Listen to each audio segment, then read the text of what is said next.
Hello students, welcome to my channel. आज की इस वीडियो में हम डिस्कस करेंगे होम्योस्टैसिस के बारे में। होम्योस्टैसिस होम्योस्टैसिस को डिस्कस करने से पहले कुछ बेसिक चीज़ें हैं, वो डिस्कस कर लेते हैं। तो सबसे पहले मैं बात करूँगी फ्लूइड की।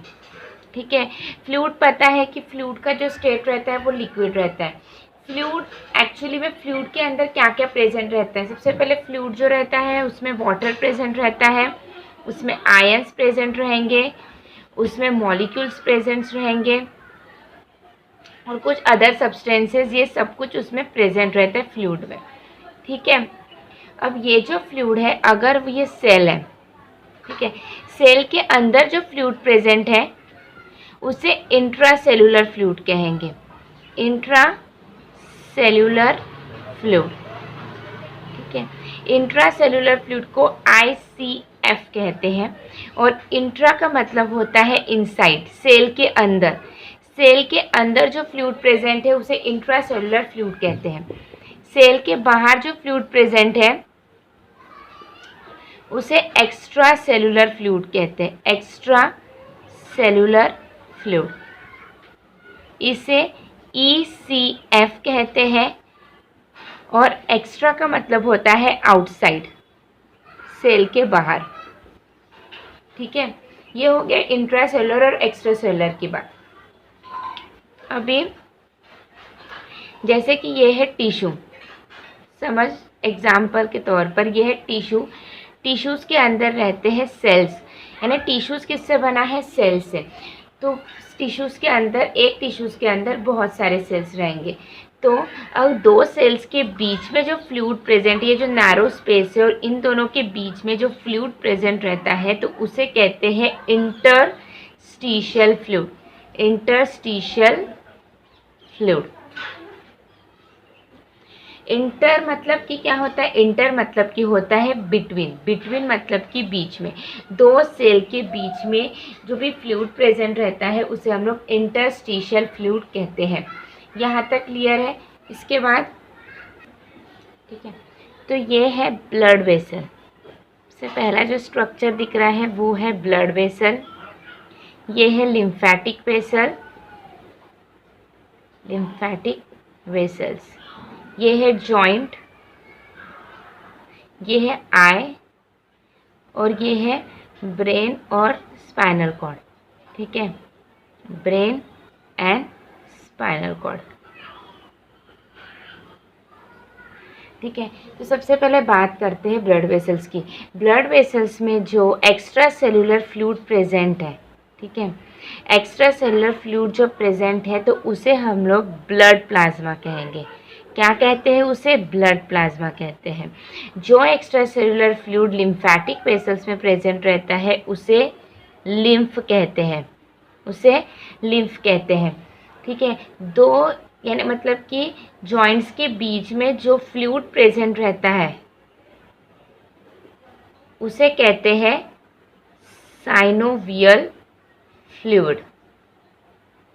ओके, और जो ब्रेन और स्पाइनल कॉर्ड को जो सराउंड फ्लूइड है, ये क्या है? ये फ्लूइड है।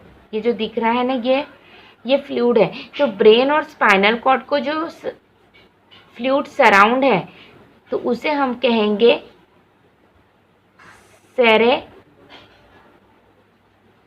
उसे कहते हैं सेरेब्रोस्पाइनल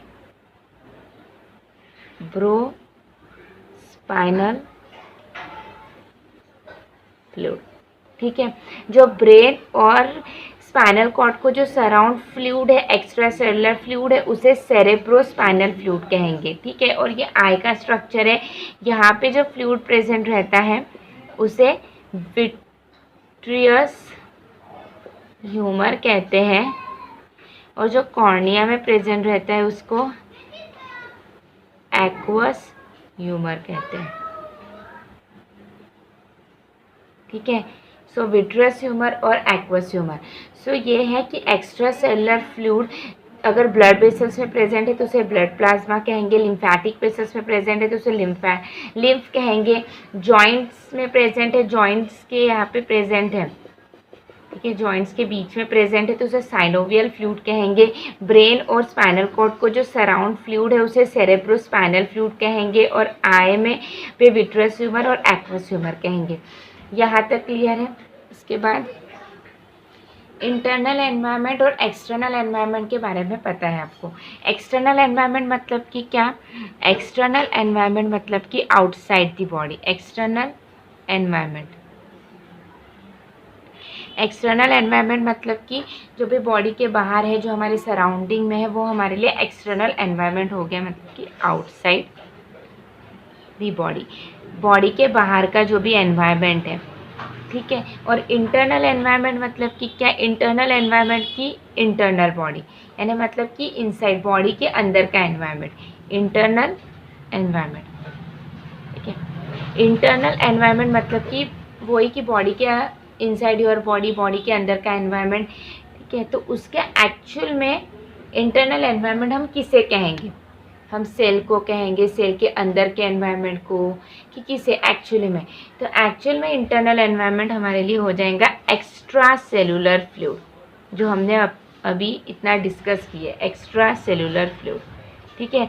तो एक्स्ट्रा सेलुलर फ्लूइड में दो चीज़ें आ जाती है। सबसे पहले आ जाता है इंटरस्टिशियल फ्लूइड, और दूसरा आ जाता है कि जो ब्लड प्लाज्मास रहते हैं, ब्लड प्लाज्मा रहते हैं, लिम्फ रहता है, synovial fluid, cerebrospinal fluid etcetera. तो ये जितने भी है तो ये एक्स्ट्रा सेलुलर फ्लूइड में आ जाते हैं, ठीक है। अब एक एग्जांपल लेके मैं समझाती हूँ। सबसे पहले ये है ब्लड वेसल। ये क्या है? Blood vessel. अब इस ब्लड वेसल्स में प्रेजेंट रहता है ब्लड प्लाज्मा, और यहाँ पर ब्लड्स भी प्रेजेंट है, ठीक है।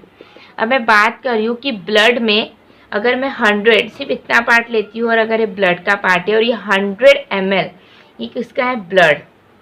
100 ml अगर मैं ब्लड लेती हूँ तो इस 100 ml में बॉडी के अंदर ब्लड वेसल्स में 100 ml में 70 to 110 मिलीग्राम ग्लूकोज के मॉलिक्यूल्स प्रेजेंट रहने चाहिए। किसके मॉलिक्यूल्स प्रेजेंट रहने चाहिए? ग्लूकोज के मॉलिक्यूल्स, ठीक है। 70 to 110 मिलीग्राम ग्लूकोज के मॉलिक्यूल्स 100 ml ब्लड में प्रेजेंट रहने चाहिए। ये है नॉर्मल कंडीशन, ठीक है। अगर कभी कभी क्या हो जाता है कि हम लोग कभी खाना नहीं खाते या फिर ज़्यादा खाना खा लेते हैं, ज़्यादा खाना खा लिए तो ग्लूकोज का लेवल बढ़ सकता है। कम खाना खा लिए ना, उस दिन खाना ही नहीं खाए तो ग्लूकोज का लेवल कम भी हो सकता है, ठीक है। अगर इन केस ग्लूकोज का लेवल कम हो जाता है, जैसे कि 60, 65, या फिर ग्लूकोज का लेवल बढ़ जाता है 130, 150, तो फिर क्या? ठीक है, तो बॉडी में क्या आ जाएंगे? चेंज हो जाएगा हमारा जो इंटरनल एनवायरनमेंट है, मतलब कि हमारा जो चेंजेस हो जाएंगे। तो फिर क्या?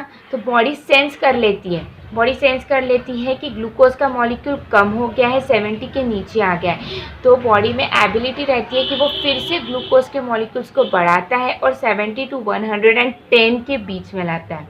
अगर ग्लूकोज के मॉलिक्यूल्स ज़्यादा बढ़ जाते हैं, जैसे कि 130, 150, तो फिर से बॉडी क्या करती है? सेंस कर लेती है कि ग्लूकोज के मॉलिक्यूल्स बढ़ गया है, तो फिर से ग्लूकोज के मॉलिक्यूल्स को कम करते हैं और 70 to 110 तक लाते हैं। तो इसे ही क्या कहते हैं? इसे ही कहते हैं होमियोस्टैसिस। क्या कहते हैं इसे ही? होमियोस्टैसिस। जहाँ पे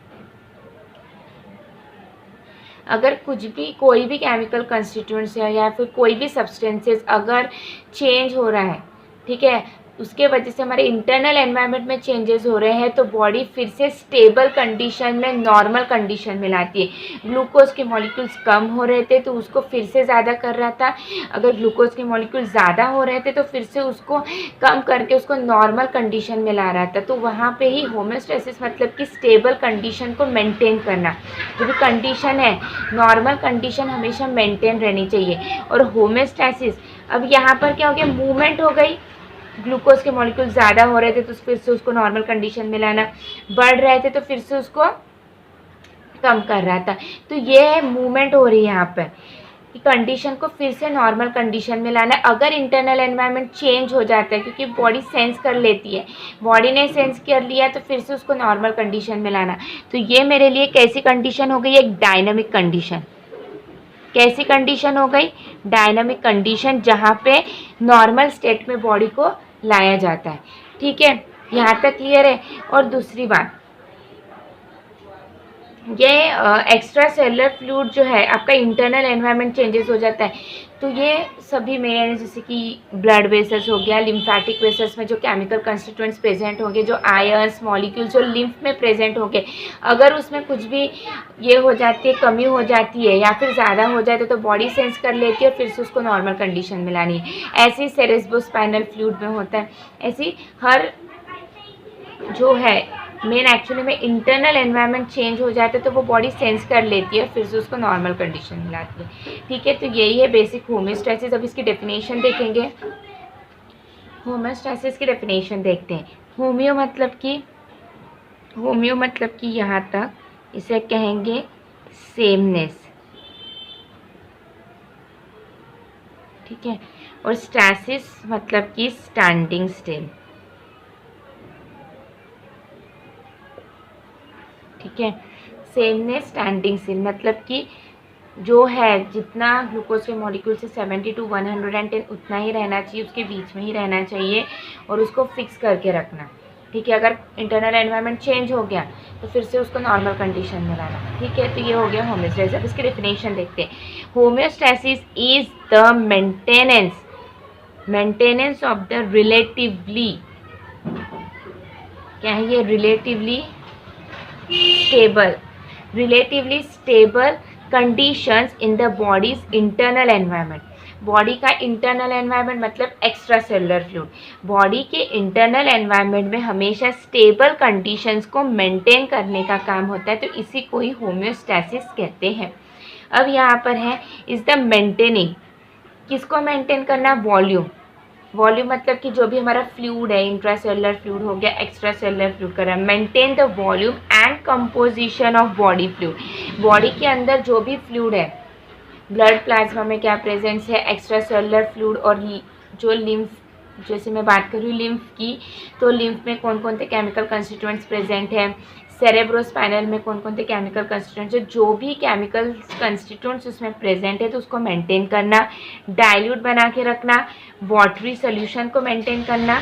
वाटर सोल्यूशन में क्या है, डिजॉल्व केमिकल्स है दैट आर फाउंड, जो सेल्स के अंदर भी प्रेजेंट रहते हैं और सराउंडिंग भी, बाहर भी प्रेजेंट रहते हैं। तो सेल्स के अंदर जो भी फ्लूइड प्रेजेंट है और सेल के बाहर जो भी फ्लूइड प्रेजेंट है तो उनको मेंटेन करके रखना। ठीक है, तो इसी को ही होम्योस्टैसिस कहते हैं। यहाँ तक क्लियर है?